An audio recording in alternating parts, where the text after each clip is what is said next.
So, I wanted to start this talk by sharing a personal reflection, which is that sometimes it's difficult to explain to strangers what I actually do for a living. And as you might imagine, my initial answer is simple. It's that I teach meditation workshops and retreats. And the conversation usually, honestly, doesn't go much further than that. But over the years, sometimes people will tell me that, gosh, a meditation retreat just sounds like it would be incredibly blissful. And they're so jealous. Like, maybe it's like they believe that we're having a full day at the spa, that it's something like that. And for the most part, I try to just nod and smile because honestly, I often don't feel comfortable telling them what we're really doing, which is deeply exploring what the Buddha taught us in the First Noble Truth, which is that there is suffering or dukkha, and that what we're doing is learning how to take a really good look at all the many ways that we create even more suffering for ourselves. So, one of my teachers, the great monk Bhante Gunaratana, describes what we're doing this way. He says, somewhere in this meditation process, you'll come face to face with the sudden and shocking realization that you are completely crazy. Your mind is a shrieking, gibbering madhouse on wheels barreling pell-mell down the hill, utterly out of control and hopeless. No problem. You are not crazier than you were yesterday. It has always been this way, and you just never noticed. So, thankfully, for those of us who are willing to go ahead and take a good look at our own madness, the Buddha did not just end with that first noble truth of suffering. There are happily three more noble truths. In the second noble truth, the Buddha tells us that there's a reason that we suffer, which essentially involves our inability to let go. And in the third noble truth, the Buddha gives us some great news, which is that there's a path that he's discovered that can lead us away from so much of our suffering and into a greater place of peace and happiness and freedom. He teaches us that it's possible to learn how to let go. And finally, in the fourth noble truth, the Buddha gives us even more good news, which is that he's not only reached the end of this path, but he's created a very detailed map for all of us in the form of the Noble Eightfold Path. So, this is really excellent news that there's a path that we can take if we choose to go ahead and walk it. In fact, another one of my teachers, the great monk and scholar Bhikkhu Anayu, tells us this is a path of happiness, deepening at every stage along the way. This is a path of happiness. And of course, this sounds wonderful. But if we're really honest with ourselves, we might admit that we all have a tendency to want to kind of skip over, maybe mentally scroll past that first part of the sermon, that very inconvenient first noble truth, which is that there is suffering. It's like we might think, well, of course they're suffering. I just want to know the way out. And what this usually means is right now, right? How do I get the hell out of here right now? So, this is exactly where we meet the great paradox of the Buddha's teachings.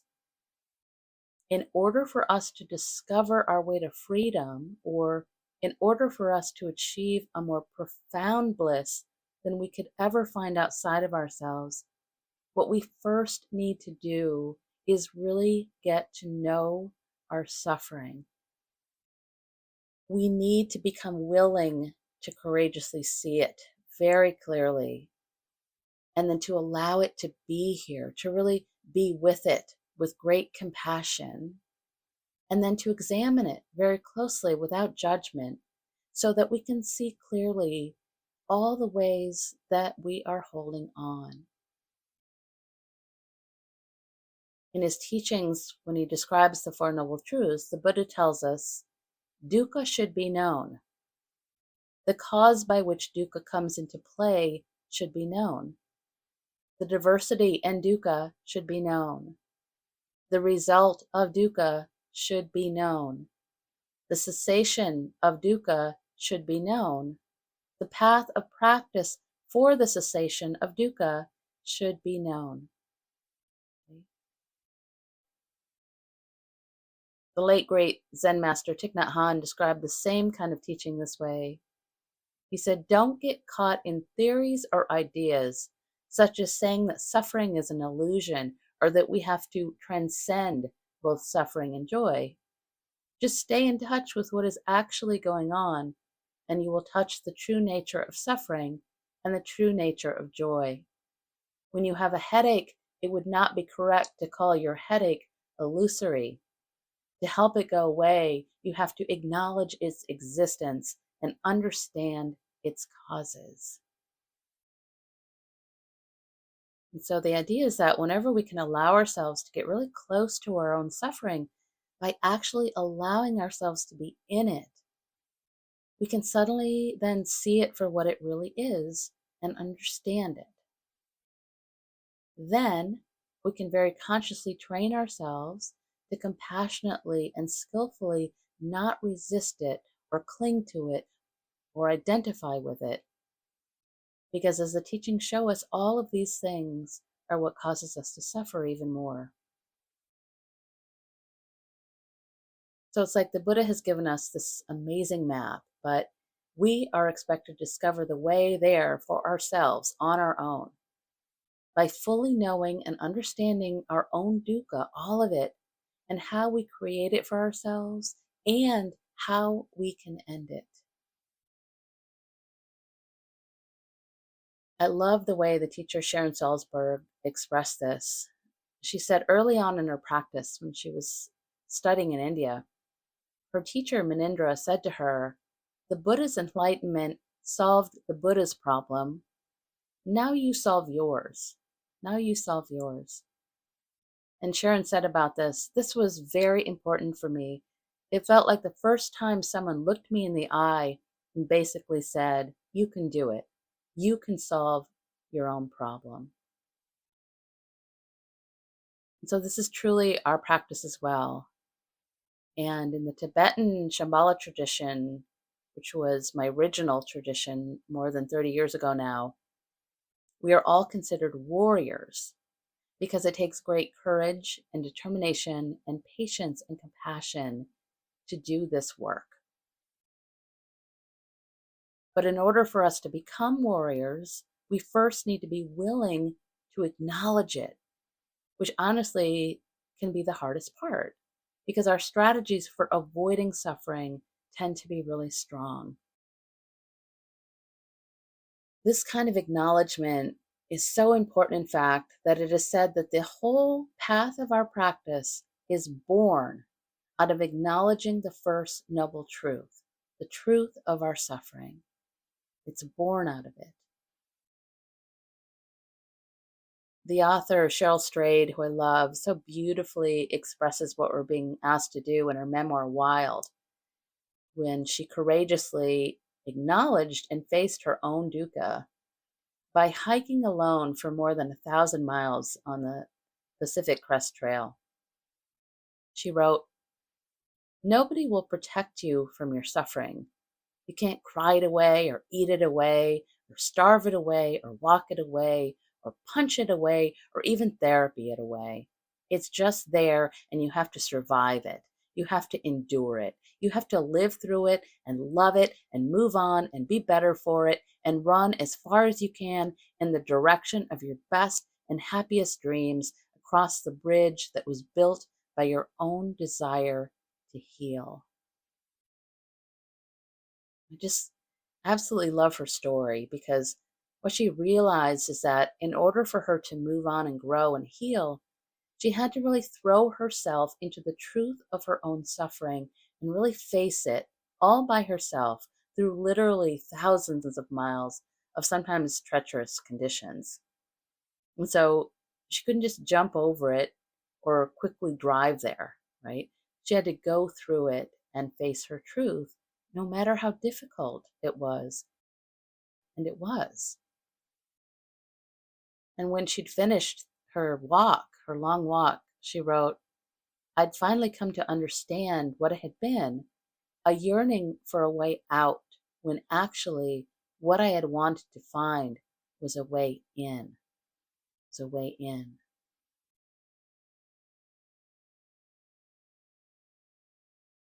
The great master Ajahn Chah, who was the teacher of my teachers, very famously told us there are two kinds of suffering. There's a suffering you run away from, which follows you everywhere. And there is a suffering that you face directly and so become free. I'll repeat that. There are two kinds of suffering. There's a suffering you run away from, which follows you everywhere. And there is the suffering that you face directly and so become free. I also find it really helpful and comforting to remember that none of us is alone in this, in our experience of dukkha, even though sometimes it can really just feel like that. It's like there are times when we can feel like everyone else in this life has things figured out, and somehow we're still struggling, or we feel like we're imperfect, or maybe not enlightened enough yet. So we must somehow be flawed, like our experience of dukkha is a kind of personal failure whenever we experience it. But the truth is that even when the Buddha himself had attained enlightenment at the foot of the Bodhi tree 2,600 years ago, he was still very much human. And throughout the rest of his life, this enlightened being experienced pain and suffering just like we do.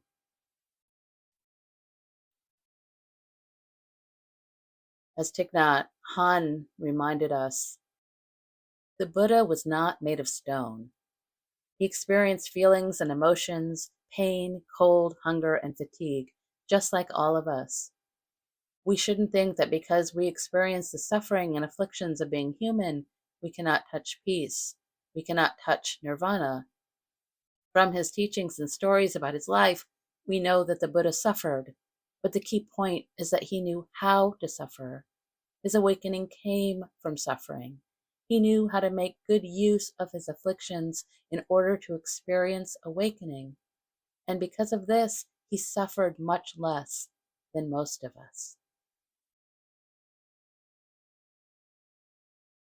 I also personally find it so comforting to remember that it's just natural and completely human to experience pain and suffering in this life, and that we are not alone. We haven't failed in some way when we're suffering. A quote I really love to remember from Brene Brown is, what we don't need in the midst of struggle is shame for being human. What we don't need in the midst of struggle is shame for being human.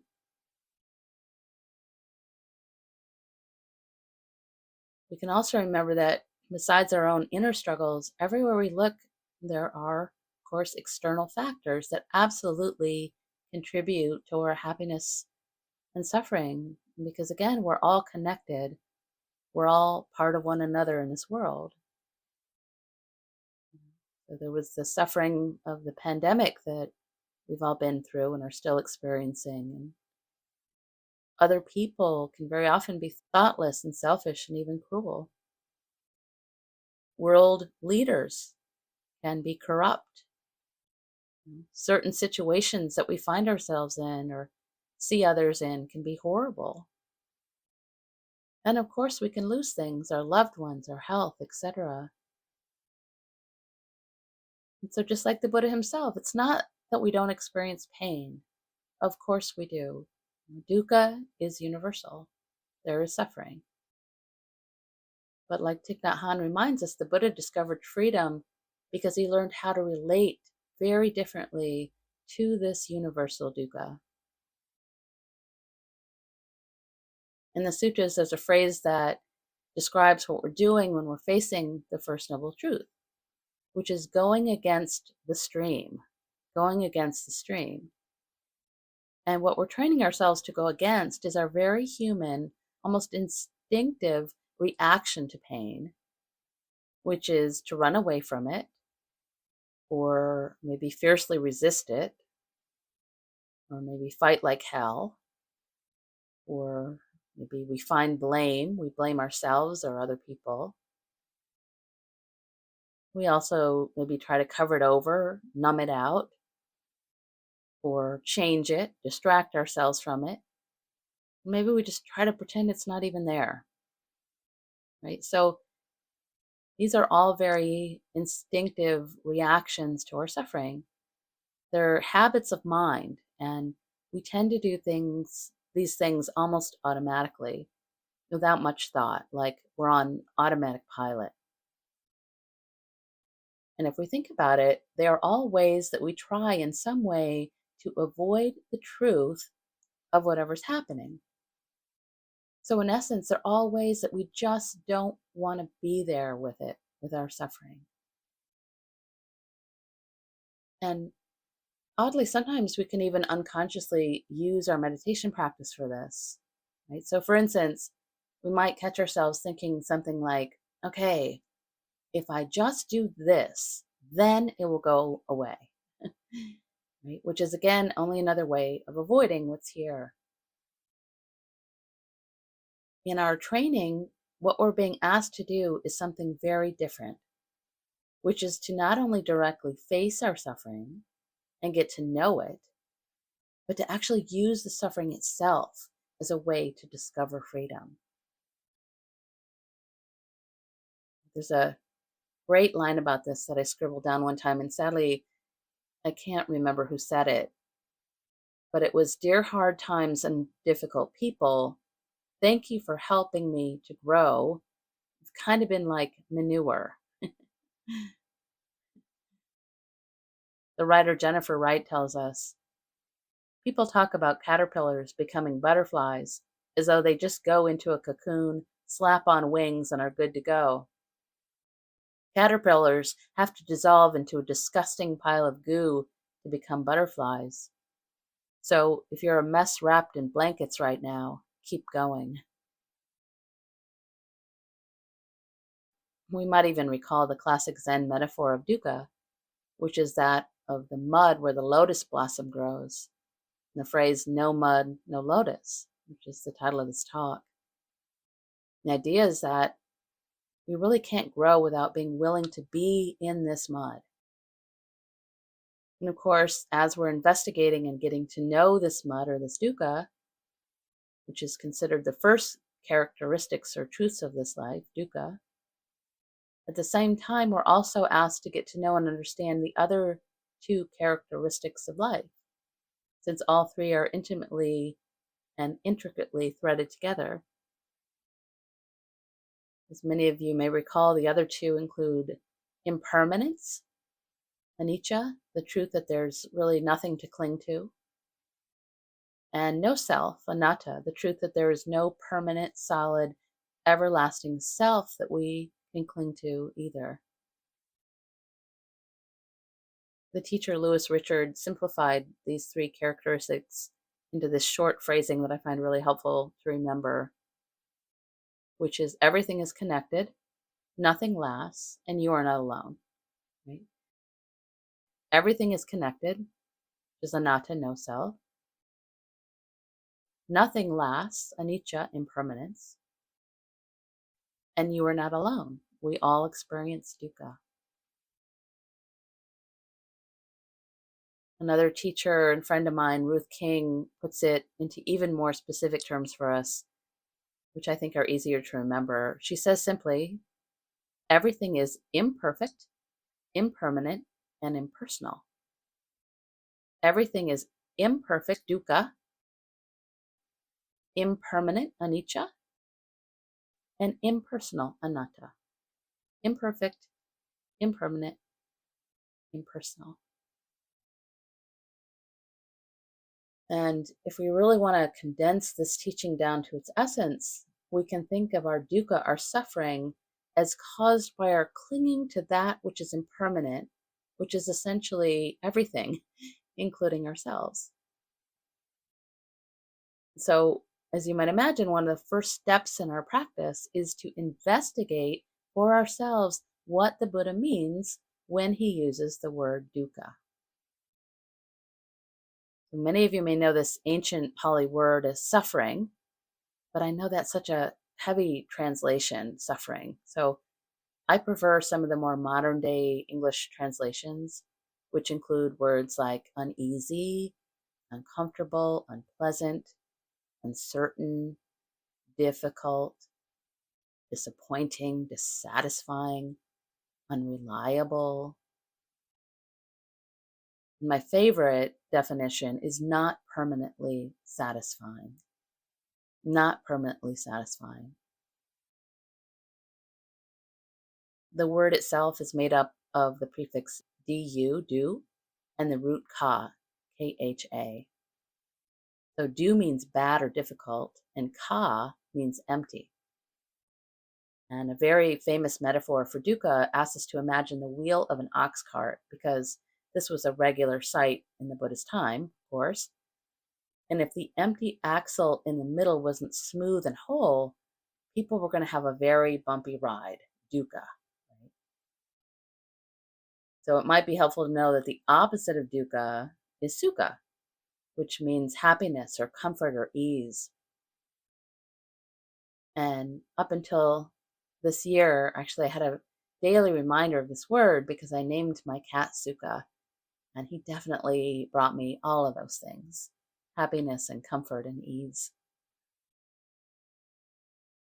In the great discourse on the wheel of Dharma, the Buddha's very first sermon right after his enlightenment, where he laid out the Four Noble Truths, he gave us a kind of summary description of all the different things that cause us to experience dukkha. Okay? And happily, he divided these into three different categories. In the first category, he called dukkha dukkha, dukkha dukkha, which sounds really bad, doesn't it? It's like double dukkha, dukkha dukkha. These include the physical and mental sufferings of birth, aging, illness, and death, along with not getting what we want and getting what we don't want. So let's start with the dukkha of not getting what we want or getting what we don't want. For most of us, we might instantly think of those really big things that we want, like, right, I want a bigger house, or I want more income, or I want a better job, or maybe a perfect model body, or a perfect family, perfect partner, etc. Or we might think of those really big things that we don't want, right? So you might think of those things right now. What are the big things that you really just don't want? If we really start to examine this dukkha dukkha more closely, doesn't this involve, honestly, just about every single moment of our lives? Aren't we almost constantly assessing this? Right? So, for instance, our experience of dukkha dukkha can be as subtle as thinking, I want the temperature to be warmer or cooler, just not perfect right now. I want a particular type of food or tea. I don't want that noise. I don't want that person to do that thing. Or I don't want that itch or that pain that I'm experiencing, etc. And you might notice a specific word that's repeated, which is wanting, or in Pali, this is called tanha, T-A-N-H-A, and it means thirst or desire or longing, tanha. And of course, this is the experience of clinging, of not being okay with the way it is now, wanting things to be different than they are, which of course is one of the main reasons that we suffer. And if we really use our practice to start noticing how often this happens, it can feel less like dukkha dukkha, and honestly, sometimes more like dukkha dukkha dukkha dukkha dukkha dukkha dukkha. It sounds awful, but again, we're being asked to really see this and know it so that we can slowly learn how to let go and stop doing this constant, never ending wanting and not wanting, wanting, not wanting. In that first category of suffering, the Buddha also tells us that birth, aging, sickness, and death are dukkha, which seems pretty straightforward. We all experience various levels of physical dukkha almost constantly, don't we? You know, for example, we experience dukkha whenever we stub our toe, or when we're tired, or when we have any ache in the body. Maybe we have the suffering of a chronic illness. We all also experience the dukkha of our aging bodies. And of course, the process of dying can be major dukkha. And again, as a practice, we might start to notice how often we are wanting our bodies to feel differently, to not want the pain or the aches or the tired or the hungry, when we're really resisting rather than investigating. We might even take some time to truly consider the question, why is birth dukkha? Why is birth dukkha? There are many answers for this, which of course includes the fact that our bodies are all incredibly needy and require vigilant, constant attention, and that they rarely, if ever, feel perfect. Right? You might even consider this right now as you're listening. Are you absolutely and completely comfortable and pleasant in your body? And if your answer is yes, you might notice when this changes. We might also notice how often we're obsessed with how our bodies look, and how much mental energy goes into thinking about this and working on this and creating a sense of self or identity around it. But to get back to why birth is suffering, the main reason that birth is suffering is that it always inevitably leads to death. And if we're honest, most of us would really like to avoid this topic. But again, this is just the way it is. It's inevitability for ourselves and for all living things, actually. It really is the one thing, the only thing that is completely predictable in this life. And of course, we suffer because of our wanting this to not be so. Again, because of our clinging or our wish to hold on to things that are essentially impermanent. Ajahn Chah described the suffering of birth this way. He said, take a big lump of ice, say as big as this tape recorder here, and leave it out in the sun. You can see how it declines, much the same as the body. It will gradually disintegrate. In not many hours or minutes, all that's left is a puddle of water. This is called kaya vayam, the decline and dissolution of all compounded things. It's been this way for a long time now, ever since the beginning of time.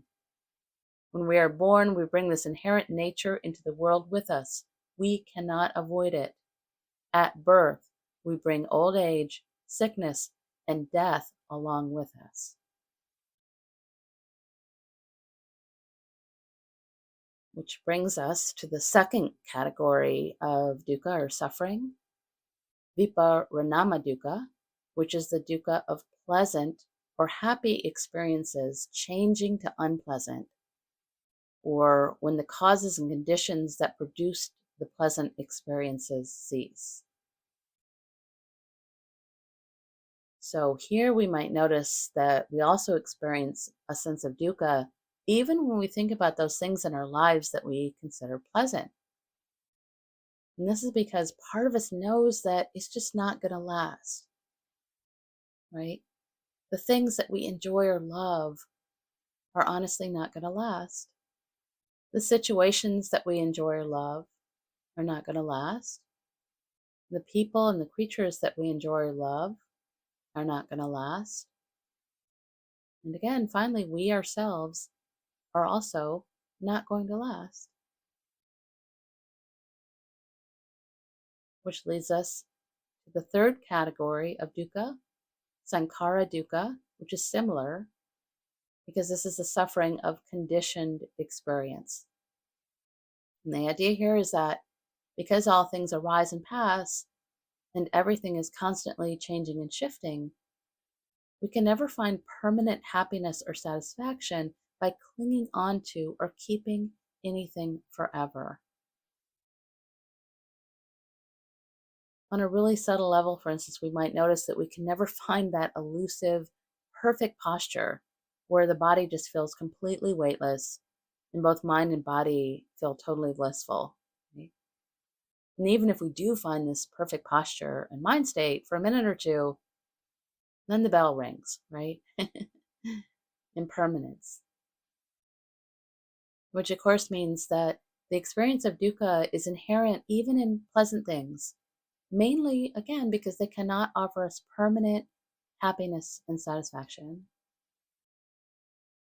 So you might be beginning to see a theme here or a common thread, which basically boils down to our inability to truly let go. As Ajahn Chah once famously told us, if you let go a little, you'll have a little peace. If you let go a lot, you'll have a lot of peace. If you let go completely, you will be free. If you let go completely, you will be free. And finally, in the time remaining, I just want to remind us or maybe really emphasize that as we use our mindfulness and wisdom to take a good look at all the ways that we create suffering for ourselves, we want to do this with great compassion, or karuna in Pali, great compassion. We actually cannot do this without compassion because it's not going to really lead us anywhere fruitful. It's not going to lead us to any healing or growth or freedom. I don't know where I first saw this, but there was a interesting photo of a sign on the door of a factory that relates to this idea. And the sign read, "The beatings will continue until morale improves." The beatings will continue until morale improves. Wisdom and compassion are actually considered the two wings of our practice, which means we cannot fly with just one of them. We really need both. We need both. I also love the analogy of wisdom and compassion as being like two oars in a boat, right? So if we only use one of these oars, we're just going to find ourselves spinning around and around in circles. So we don't ever want to take a close look at all the ways we cause ourselves to suffer as just another way to beat ourselves up in some way, or judge ourselves, or blame ourselves, or even try to fix ourselves.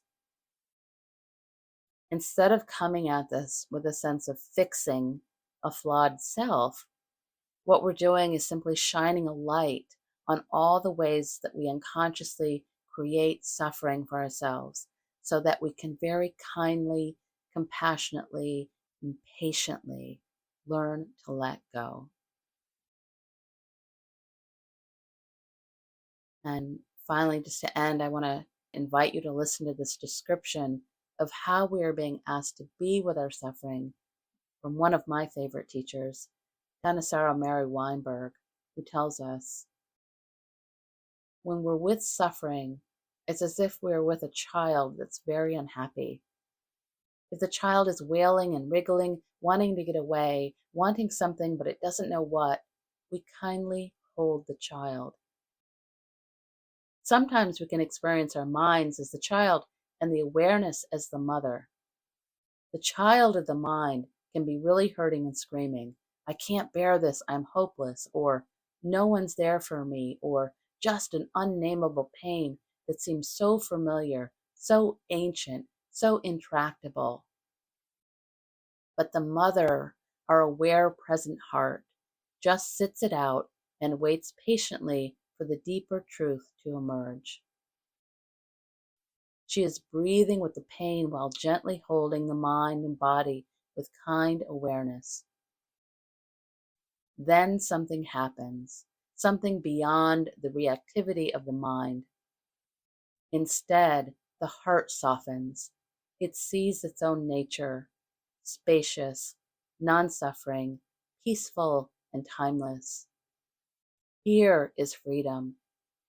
Here we find the courage to bear suffering in order to overcome it.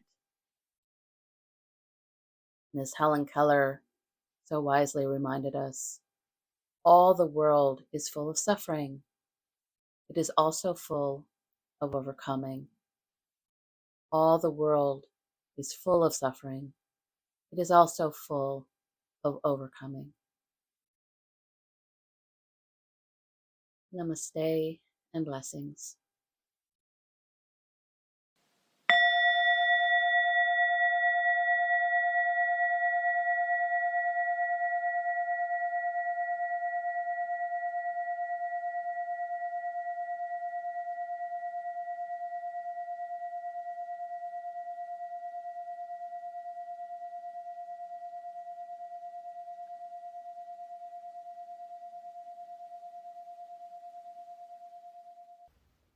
I hope you enjoyed this talk. These talks are always offered freely so that no one is ever denied access to these teachings, and your support really makes a difference. Dana is an ancient Pali word meaning spontaneous generosity of heart. If you feel inspired to offer dana, you can do so by visiting my website at www.mindfulvalley.com. Thank you so much.